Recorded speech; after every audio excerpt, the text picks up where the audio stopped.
నమస్తే అన్న. నమస్తే అన్న. ఏం పేరే? నా పేరు అజయ్ నాయక్ అన్న. అజయ్ నాయక్. ఏందన్నా ఎట్లా ఉన్నది 5 నెలల కాంగ్రెస్ పాలన కావచ్చు, 10 ఏళ్ళ బీఆర్ఎస్ పాలన కావచ్చు? ఇప్పుడు మీరు ఒక న్యూస్ ఛానల్ వారు కాబట్టి మీకు మాకంటే ఎక్కువ తెలుస్తుంది. నేను ప్రస్తుతం రంగారెడ్డి జిల్లా మాది, ఉమ్మడి మహబూబ్నగర్ జిల్లా కింద వస్తుంది పార్లమెంట్ సెగ్మెంట్. నేను జేపీ దర్గా ఇల్మున్నర్ తాజా మాజీ సర్పంచ్ ని. మన నా పదవి అయిపోయింది. నేను తెలంగాణలో అతి చిన్న వయసులో సర్పంచ్ గెలిచాను 21 సంవత్సరాలకి. మా నాన్నగారు 21 సంవత్సరాల సర్పంచ్. ఓకే. మా నాన్నగారు తెలంగాణ ఉద్యమంలో కూడా 2001 నుంచి కూడా కేసీఆర్ సార్ ఎంబడి ఉన్నారు.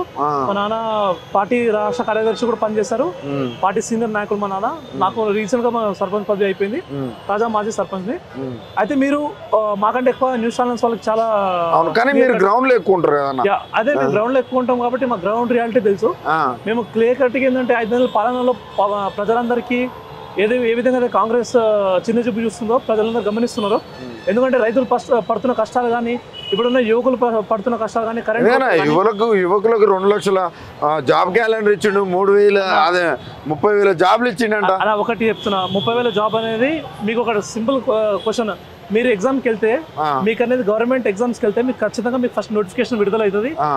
నోటిఫికేషన్ విడుదలైన తర్వాత మీకు ఎగ్జామ్స్ రాయాలి. ఎగ్జామ్స్ అయిపోయిన తర్వాత మీకు ఇంటర్వ్యూ ఉంటుంది. ఇంటర్వ్యూ అయిపోయిన తర్వాత ఎగ్జామ్స్ కి రిజల్ట్ వస్తుంది.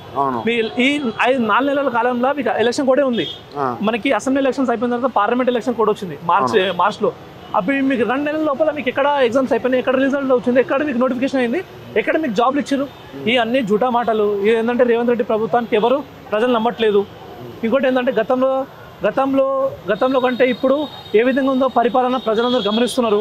ప్రజలు మార్పు కోరుకుంటారు అని చెప్పి వాళ్ళు ఏంటంటే ప్రజలు మార్పు కోరుకుంటారు అని చెప్పి చెప్తున్నారు. కానీ అసలుకి మొత్తం ఫాల్స్ ఎవిడెన్సెస్ తోనే ప్రభుత్వం నడిపిస్తున్నారు.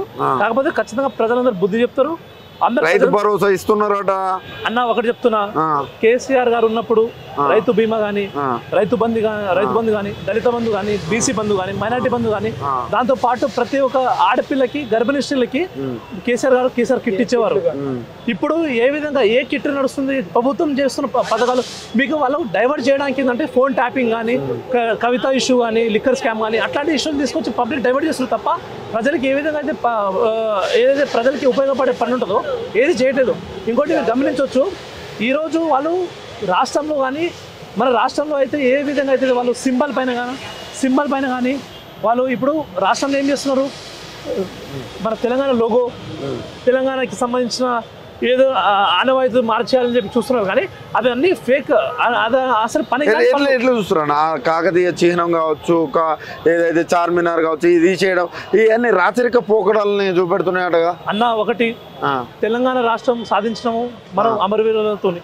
ఈ రోజు వాళ్ళు ఏదో అమరవీరులు ఫోటో పెట్టుకొని చేస్తున్నారు. ఈ రోజు అమరవీరుల దగ్గర మన చనిపోయిన వాళ్ళు అమరవీరులు అందరూ కూడా తెలంగాణ కోసం చనిపోయిన వాళ్ళందరూ కేవలం కాంగ్రెస్ పార్టీ వల్లనే, అది కూడా సోనియా గాంధీ వల్లనే. ఈ రోజు వాళ్ళు సోనియా గాంధీకి ఏదంటే మా తెలంగాణ తల్లి అని చెప్పి చెప్పుకుంటారు. సిగ్గుపడాలి వాళ్ళు కూడా. ఎందుకంటే గతంలో ఇదే రేవంత్ రెడ్డి బలిదేవత అని చెప్పి సోనియా గాంధీ చెప్పినారా లేదా మీరు అందరూ మీడియా ముఖంగా మేము అడుగుతున్నాం. ఇంకోటి మీరు గమనించవచ్చు, ఈ రోజు కాకతీయ తోరణం అనేది తెలంగాణకి ప్రత్యేకత, చార్మినార్ అనేది తెలంగాణ ప్రత్యేకత. ఈ రెండు లేకపోతే ఈరోజు తెలంగాణ రాష్ట్రము, ఈ సింబల్ అనేది ఒక ప్రత్యేకత. దేశంలోనే ఎక్కడ లేని విధంగా తెలంగాణ ఒకటే రాష్ట్రము, అన్ని విధాలుగా తెలంగాణ సిగ్నిఫికెంట్ అనేది చూపించారు వాళ్ళు సింబల్లో. ఇదేంటంటే ఏదో ఎవిడెన్సెస్ ఏదో లేకుండా చేంజ్ చేద్దామంటే అది కరెక్ట్ కాదు. అదేవిధంగా రేవంత్ రెడ్డి ప్రభుత్వము ఈ యొక్క కంచెలు బద్దలు కొట్టినామా అంటున్నారు. ఇవన్నీ చూస్తే ఏమనిపిస్తుంది అన్న? మీకు ఒకటే చెప్తున్నా, సీఎం కేసీఆర్ గారు గతంలో మా మాజీ సీఎం కేసీఆర్, మా బాపు సీఎం ఉన్నప్పుడు ప్రగతి భవన్కి గేట్లు పలగొట్టి మేము అన్ని కంచెలు పలగొట్టేసి మేము ప్రజాపాలనకి అందరికి పబ్లిక్కి మొత్తం ఓపెనింగ్ పెడుతున్నాం. ఏ విధంగా పబ్లిక్ సమస్యలు ఉన్నా కూడా ప్రతి సోమవారం వచ్చి పబ్లిక్ సమస్యలు చెప్పని చెప్పింది కదా. ఇదే ప్రజా దర్బార్లో ఈరోజు ఎవరికి పర్మిషన్ ఉంది? ఈరోజు ప్రతి ఒక్క మేధావి కూడా చాలా మంది బాధపడుతున్నారు.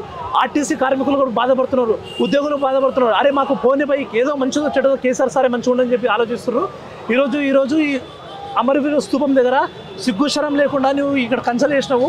గతంలో పాలకులు ఇక్కడ ఎట్లాంటి కంచెలు లేకుండా ఎవరు కూడా అమరవీరుల స్తూపం దగ్గర ఫ్రీడమ్ ఉండే రావడానికి. ఈరోజు కంచెలు పెట్టినామంటే నీ చేతగాని తనం అని చెప్పి ప్రజలందరూ గమనిస్తున్నారు. ఓకే. అదేవిధంగా నా సాంగ్ పైన అసలు కీరవాణి తాళదాన్నే సింగరేఖలు లేడంటున్నా అందశ్రీ అన్న. అందశ్రీ గారు ఈ రాష్ట్రానికి మన రాష్ట్ర గీతం పాడించారు, దానికి మేము గౌరవిస్తున్నాము. అందర్శి గారు చాలా ఒక మేధావి, తెలంగాణ ఉద్యమంలో మలదశ ఉద్యమంలో చాలా మంచి కొట్లాడారు. అందర్శి గారిని మేము గౌరవిస్తాం. కాకపోతే అందర్శి గారు ఒకటి గుర్తుపెట్టుకోవాలి సార్, మీకు కేసీఆర్ గారు గౌరవం ఇవ్వలేదని తప్పుడు మాట చెప్పొద్దు. యూట్యూబ్లలో పోయి మీరు ఒకసారి వెనకాల రివైండ్ చేసి చూడండి. కేసీఆర్ గారు మీకు కాలు మొక్కి మీకు సన్మానం చేసిన కూడా వీడియోస్ మీకు గమనిస్తున్నాయి. ఇంకోటి కీరవాణి గారు ఒక మంచి మ్యూజిక్ డైరెక్టర్, దానికి మేము వ్యక్తిగత ఏ రోజు మేము వ్యతిరేకత కాదు. కాకపోతే తెలంగాణ సాధించినప్పుడు మనకి మంచి మేధావులు మ్యూజిక్ డైరెక్టర్లు.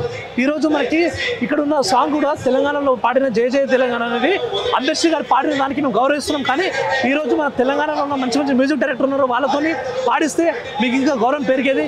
ఈరోజు కీరవాణి గారితో చేస్తే మీకేం గౌరవం పెరగదు.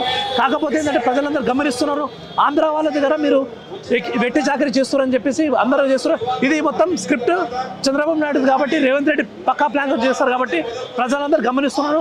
ఏ విధంగా కూడా మాకు ఇది లేదు. కాకపోతే తెలంగాణ ఆనవాయితీ ఏదైతే ఉందో సిగ్గుచరంలో కూడా నువ్వు ఇదే సెక్రటరీలో కూర్చొని తెలంగాణ దశాబ్ది ఉత్సవాల గురించి ప్లానింగ్ చేస్తున్నావు. నీకు సిగ్గుచరం ఉంటే అదే దశాబ్ది ఉత్సవాలు అక్కడ కాకుండా నీవు గాంధీభవన్లో కూర్చొని చేసే ఉండే. ఇంకా అధికారిక ప్రోగ్రాంలలో కూడా మీరు దీపాదాస్ ముర్షి అని చెప్పేసి ఈ రాష్ట్రానికి సంబంధించిన ఇన్ఛార్జ్కి మీరు కూర్చోబెట్టి సెక్రటరియట్లో పరిపాలన నడిపిస్తున్నారు. సిగ్గుండాలి మీకు. పార్టీ ప్రెసిడెంట్ అనేది మీ కేంద్రం కేవలం మీ పార్టీకి సంబంధించి ఉంటుంది. మీరు రాష్ట్ర ప్రభుత్వం నడిపిస్తున్న సెక్రటరీలో మీ పక్కన దీపాదాస్ ముర్షి కూర్చోబెడుతున్నారు. మీకు కొంచెమైనా సిగ్గుండాలి. ఇన్ఛార్జ్ తీసుకొచ్చి పార్టీకి సంబంధించిన ఇన్ఛార్జ్ తీసుకొచ్చి ప్రభుత్వ ప్రోగ్రాంలో కూర్చోబెడుతున్నారు. ఇదందరూ ప్రజలందరూ గమనిస్తున్నారు, యువకులు గమనిస్తున్నారు, మేధావులు గమనిస్తున్నారు, ఇక్కడ ఉన్న మహిళలు గమనిస్తున్నారు. తెలంగాణలో ఎంతోమంది అమరవీరులు త్యాగానికి ఈరోజు తెలంగాణకి సంబంధించిన ఏదైతే అమరవీరులు ఆత్మ బలిదానం చేసినా కేవలం కాంగ్రెస్ పార్టీ అని చెప్పి ప్రతి ఒక్కరు తెలుసు. చిన్నపిల్లల నుంచి పెద్ద ముస్లింలు కూడా కాంగ్రెస్ పార్టీ వల్లనే ఈరోజు ఈ రాష్ట్రం ఈ విధంగా అయింది. 10 సంవత్సరాలు కేసీఆర్ గారు ఏ విధంగా తెచ్చారో ఈ రాష్ట్రానికి అందరు ప్రజలు తెలుసు. ఇన్ఫ్లేషన్ కానీ, గ్రోత్ కానీ, డెవలప్మెంటల్ ఇష్యూస్ కానీ, ఎకనామిక్ గ్రోత్ కానీ ప్రతి విషయంలో కేసీఆర్ గారు ఏం చేశారో, కేసీఆర్ సార్ ఏం చేశారో, కేటీఆర్ సార్ ఏం చేశారో తెలుసు. ఈరోజు మీరు గొప్పగా చెప్పుకునేది ఈరోజు మీ సెక్రటరియట్ కానీ, అమరవీరుల స్తూపం కానీ ఈరోజు మీరు గొప్పగా చెప్తున్నాం. ఏది మన కాళేశ్వరం ప్రాజెక్ట్ కానీ అన్ని దగ్గర మీరు కామెంట్ చేస్తారు తప్ప దాంట్లో ఏ విధంగా అది చేసారో మన కష్టానికి ఫలితం ఏందో ఇదే మన హరీష్ రావు సార్ మినిస్టరు ఈ నిద్ర లేకుండా రాత్రులు గడిపి కాళేశ్వరం ప్రాజెక్ట్ దగ్గర నిలబడి కట్టించారు. ప్రజలందరూ గమనిస్తున్నారు.